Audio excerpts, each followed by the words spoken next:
Okay, now there will be a question called how much quantity I have to take. If I'm buying GBP USD, how much should I type? How should I know that what is my risk? So risk, how many percentage of risk I have to take based on my capital? Now that is very important. You have to know if my stop loss gets hit, what will be my loss? As I always talk about, before taking an entry, you have to ask yourself, where is my stop loss?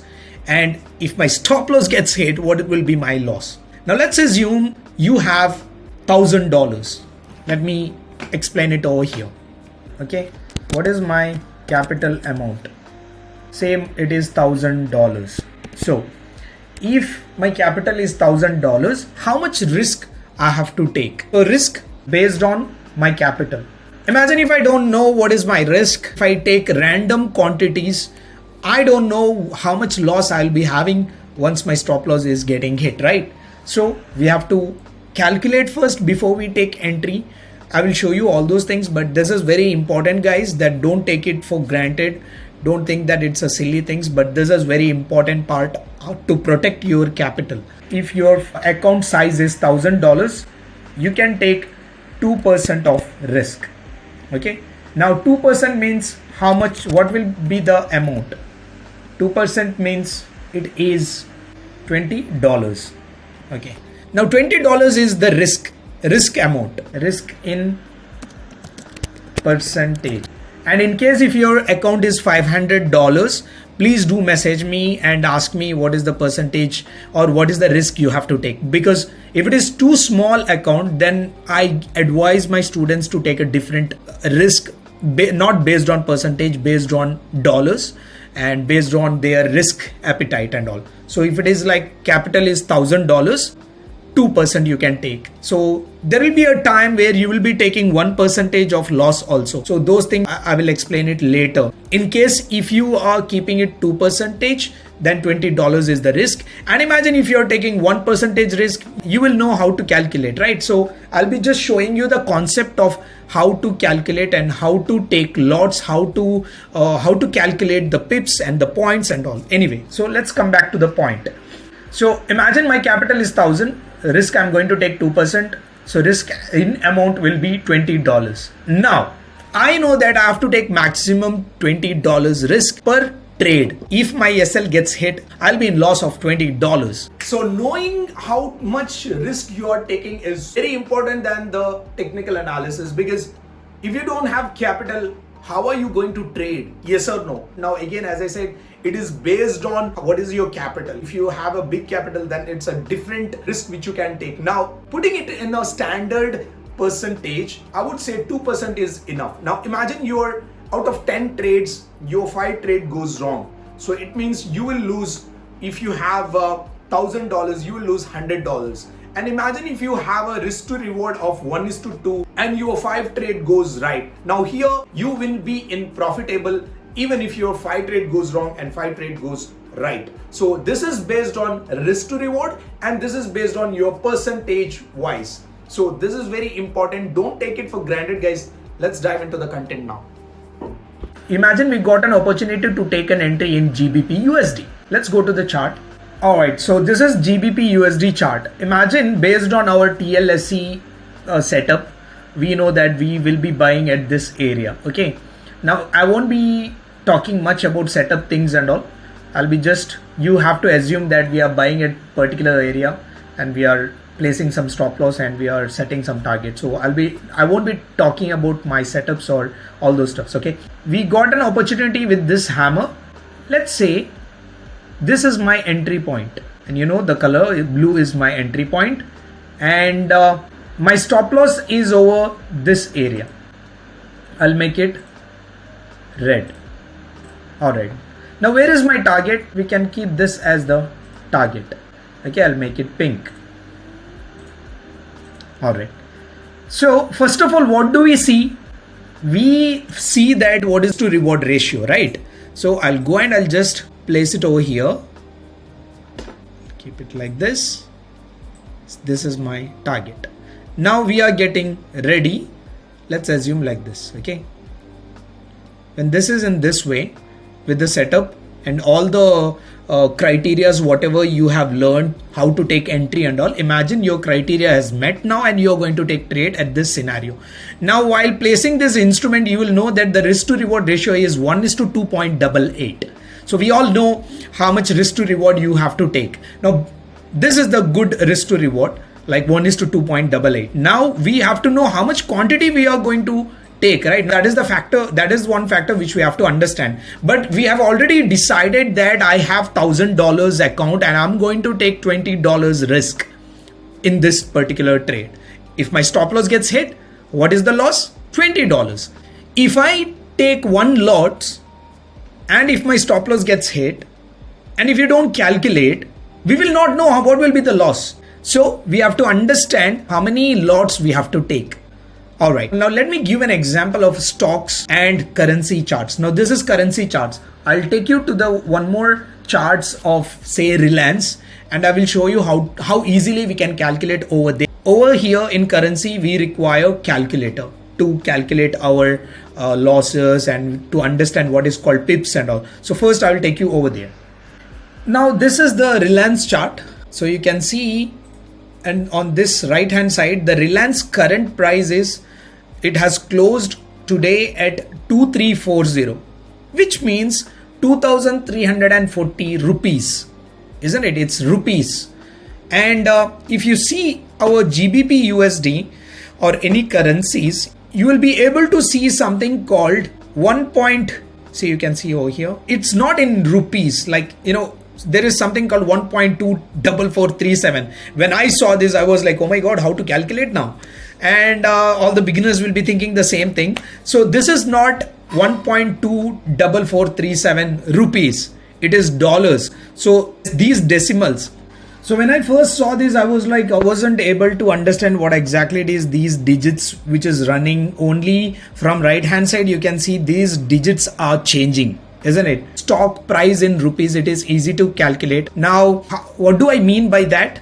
Let me show you.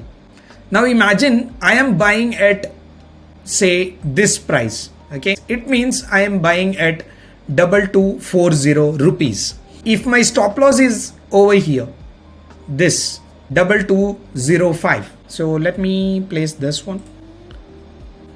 So imagine in this Reliance trade, I'm just giving an example. Okay, our entry price is at 2245. Say 2245. So imagine if I'm taking an entry 2245, where is my stop loss? 2206. How will I calculate? Let's type it over here.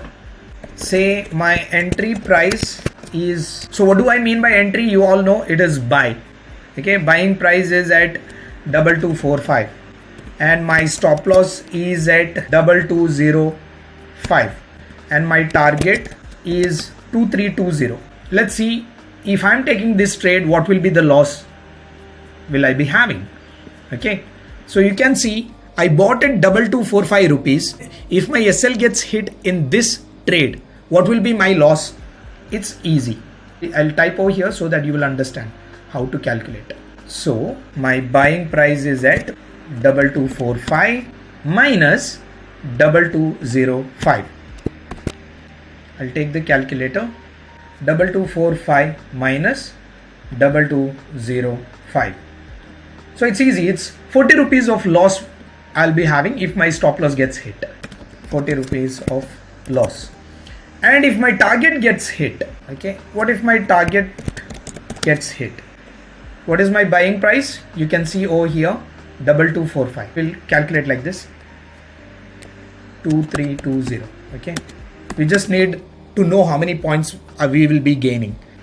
2245 minus 2320. So you can see minus 75. Actually we have to calculate it in opposite way, but we require the points only. So over here, if I lose 45 rupees. If I gain, if my target gets hit, my gain or profit will be 75 rupees. So it's easy. There are no decimals over there like GBP USD, isn't it? So we know about it. It's very easy. If I buy one share of Reliance and if my stop loss gets hit, I'll be in a loss of 45 rupees. If my target gets hit, if I buy one share, 75 rupees is my profit. Super simple, it's very easy. And we will see, you can see over here in GBP USD, if you see on right hand side, there are few digits, right? So this is keep moving. 2442, and there is one more small 3. Now, I'll take you to directly to the Google. What are pips in Forex trading? We will directly get into that. So there will be an explanation over there. You can see what is a pip. Pip is an acronym for percentage in point or price interest point. So we can consider as price interest point. A pip is the smallest whole unit price move that an exchange rate can make based on Forex market convention. Most currency pairs are priced out to 4 decimal places. That's what we saw, right, in GBP USD. A single pip is in the last 4th decimal place. So over there in GBP USD, we have to ignore the last small digit, okay? We have to focus on this one, last 4 digit. Now, how to do that? So this small moment of point in percentage, we call it as a pips. Say 1.24418 or 1441, and you can see there is one more small digit, right? Like say 7. So this one we have to ignore. Over here, you have to understand what are the decimals we have to consider. This last pip we have to ignore. And what are the other decimals we have to focus? I would say the last 3 digits, not even 4 digits. When you're trading, you have to focus only on this last 3 digits. Okay. All right. It means, let's say, if I want to consider that, my focus only must be that 441. Okay. 441. All other digits are there. All decimals are there. You can see, but we have to focus on this points or this decimals movement. And what is this decimals called in Forex in currency? It's pips. So if 441 becomes 442, we will call it as it has increased 1 pip. Okay, done. And imagine that 441 becomes 440. It means we will call it as it has decreased 1 pip. So always focus on that last 3 decimal, not even 4. You know, Google says it's 4, 3 decimal, because that is the numbers or decimals which will keep fluctuating more. So 440. Now, let me ask you, if this 440 or 441 becomes 400, it means it has decreased 41 pips. Okay, we are discussing about pips now. If 441 movement or pips decimals increases 480, it means from 441 to 480, it means it has increased 39 pips. So I believe by now you have understood. In this way, you will know that how many pips it is moving. Now we learned about GBP USD, and there are some different currencies where you will see it's in a different decimals. Okay, if you see this GBP JPY, it's not like GBP USD. See, 3 digits dot and then there are few other decimals, isn't it? If you see this GBP USD, it's different. 1 point, then comes decimals. If you see this gold, like say USD, 2016.000. So how to calculate pips of GBP JPY and gold? We have understood about GBP USD that we will be focusing on last 3 digit by ignoring the last one. By ignoring the last 1 digit, we will be focusing on this 3 digit. Over here in GBP JPY, you can see it in a different decimals, right? 163.980. Over here, I would say the same. Ignore the last digit and focus on this 3 digit. How? Let me type over here. The price over here, what you can see, 163.979. And what should we focus? We must ignore this small last digit and focus on this 3 digit, which means for now the price is 397. Okay, all right. If this 397, I'll make it a little bit faster now. If this 397 increases to 399, then it has increased 2 pips.